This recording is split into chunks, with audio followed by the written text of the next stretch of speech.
સવારના અમે બારી બાઈને બધું બંધ જ કરી દીધું છે. આ કોઈ જ નહીં સાંભળતું. જગદીશભાઈને બી કાલના કરીએ છીએ ત્યારે બહુ જ ખરાબ ગંદુ પાણી આવ્યું છે. હવે કેવી રીતે અમારે પીવાનું ભરવાનું, અમારી ટાંકીઓમાં બધું પાણી ચડી ગયું છે. હવે બાળકો એ જ પાણી પીશે તો કેટલા બધા બીમાર થશે. અને જ્ઞાનદીપ અને રામનગર સોસાયટીમાં રોગચાળાથી દહેશત મચી છે. ગટરનું પાણી રસ્તા પર વહેતા દુર્ગંધ એ ફેલાય છે. નગરપાલિકાએ ચૂંટણીના વચનો ભૂલ્યા હોવાનો લોકોનો આરોપ છે. હજુ સુધી તમે અમારી ચેનલને સબસ્ક્રાઇબ નથી કરી તો અત્યારે જ ન્યૂઝરૂમ ગુજરાતને સબસ્ક્રાઇબ કરો, ફેસબુક અને ઇન્સ્ટાગ્રામ પર ફોલો કરો.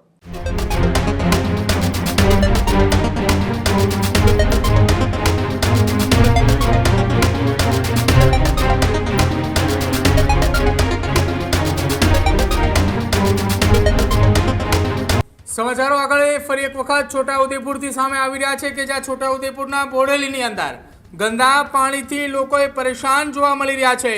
જ્ઞાનદીપ અને રામનગર સોસાયટીમાં રોગચાળાથી દહેશત મચી છે.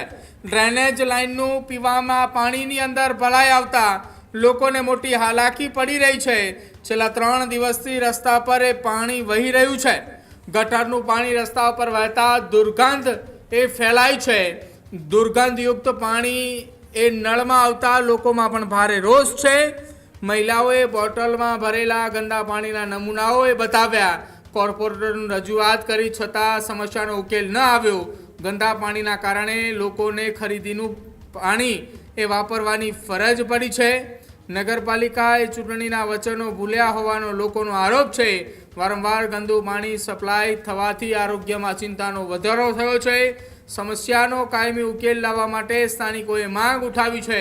આપ જે દ્રશ્યોમાં જોઈ રહ્યા છો આ છોટાઉદેપુરના એ દ્રશ્યો છે જ્યાં ડ્રેનેજનું પાણી એ રસ્તા ઉપર વહી રહ્યું છે. દુર્ગંધથી સ્થાનિક લોકો ત્રાહિત છે અને આ જે ડ્રેનેજ જે છે જેના કારણે લીકેજવાળું પાણી એ પીવાના પાણીની અંદર એ લાઈન ભળી આવતા લોકોના ઘર સુધી નળની અંદર આ પ્રકારના પાણી આવી રહ્યા છે.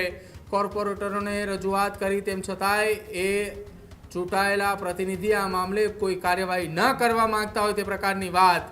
એક પણ કોર્પોરેટર અત્યાર સુધી ત્યાં વિસ્તારની અંદર ચિંતા ન બતાવી અથવા તો ત્યાં સ્થાનિક લેવલે લોકોની વાત ન સાંભળી હોવાના લોકોનો આરોપ છે.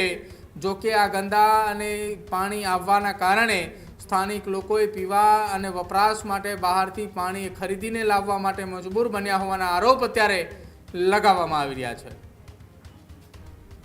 એનો આ જ પ્રોબ્લેમ છે અમારે 3 મહિનાથી. કહીને બધાને થાકી ગયા છે અમે લોકો. હવે એનો પ્રોબ્લેમ સોલ્વ કરાવો અમને. મિક્સ ગંદુ જ પાણી અમે નથી કશું જ કરતા. અમે દર એની પર કુલર 5-5, 6-6 રોજ જ મંગાવીએ છીએ. અને મારા ભાઈની ઘેર હું કપડાં ધોવા જાઉં છું રોજ જ 5 દિવસથી. કશું આવતા જ નહીં. ફોન બી કર્યો પણ આવતા જ નથી. જે જાય છે ને તેમને હું પડે જ છે અને જે છે ને તેને હું એ રસ્તા પરથી જ જાય છે તો દેખાતું નહીં એમને. પણ કોઈ કશું કરતું નથી. મારે તો ઘરમાં બી નથી ઊભું રહેવાતું. અમારાથી તો સવારના અમે બારી બાઈને બધું બંધ જ કરી દીધું છે. આ કોઈ જ નહીં સાંભળતું. જગદીશભાઈને બી કાલના કરીએ છીએ, પછી પેલા રાકેશભાઈને બધાને કાલના ફોન કરીએ છીએ. કોઈ જ આવતા નહીં. એવડે આવીએ છીએ, અમારી ટીમ એવડે આવે છે એવું જ કહે છે પણ કોઈ જ જોવા આવતું નથી. હા લાગે ને, કેમ ના લાગે. કોવારો ફાટે. આ છોકરા નાના છે મારા.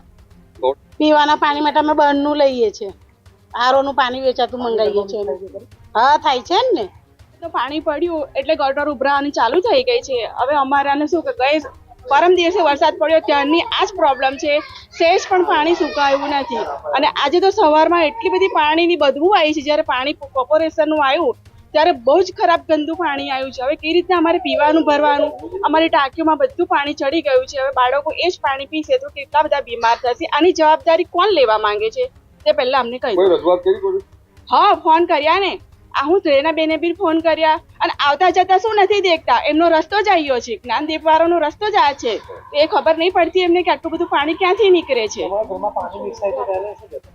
આ મિક્સ થઈને આ ઉભા રહ્યા. દેખો તો ખરા બોટલમાં ગંદુ પાણી તો દેખો તમે. કેટલું ખરાબ પાણી છે. આ પીવાય? આ પાણી પીવા લાયક છે? અરે મોઢામાં કોગળો મૂકવા પણ લાયક નથી. એનું કંઈ પણ કરવું જોઈએ તમારે. આજે તમે એવું સમજો કે આ પાણી આટલું બધું ખરાબ વસ્તુ ખાલી એમ સ્મેલથી લોકો દૂર ભાગે છે તો પછી પીવાનું કેવી રીતથી એને અમારે નવાનું કેવી રીતથી? હજુ સુધી તમે અમારી ચેનલને સબસ્ક્રાઇબ નથી કરી તો અત્યારે જ ન્યૂઝરૂમ ગુજરાતને સબસ્ક્રાઇબ કરો, ફેસબુક અને ઇન્સ્ટાગ્રામ પર ફોલો કરો.